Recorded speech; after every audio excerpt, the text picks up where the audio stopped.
So every Budtender episode, we do try to. I do want to try to give out a little bit of educational information.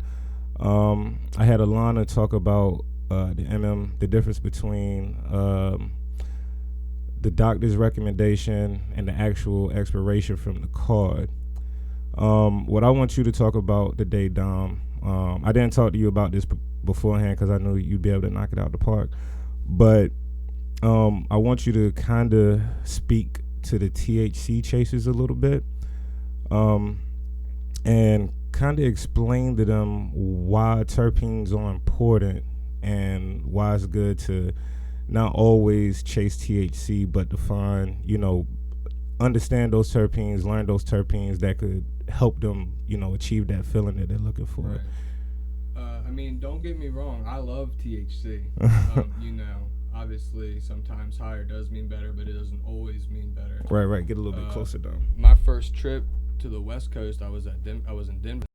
Got two different kind of eighths from a dispensary. One was like 32%, some like swamp alien monkey dog OG or something like that. Right. And then I got an eighth of the Willie's Wonder, some brand name stuff. Yeah, so with the Willie's Wonder flower, it was like 20%. It was his sour diesel strain, and like I said, that other stuff was like 30 or 31, something like that. Got way higher off of Willie Nelson's 21% sour diesel than I did that other stuff. So if you're out there chasing THC, that's not a bad thing. I do recommend that people do take Budtender recommendations, though. Right. Especially when they ask them, right, what do you recommend, and then you tell them what you like, and then that's it. That's all they wanted to hear out your mouth. They didn't like that you recommended the 22% flour with 2% myrcene in it, because they don't think it's going to get them as high as the 30% stuff with like less than 1% terps. Got you. So I guess, another thing I would say is if you like a flower, you really like it, why don't you ask what the breakdown of that flower is, because maybe there's a specific terpene that outweighs all the other ones, and then that way you can try to find flowers with a dominant terpene like that. I always look for high myrcene.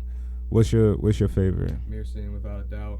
But I also have been looking into linalool lately to kind of pull me back even more. Right. All right. So, thank you for that, Dom. You killed it, knocked it out the park.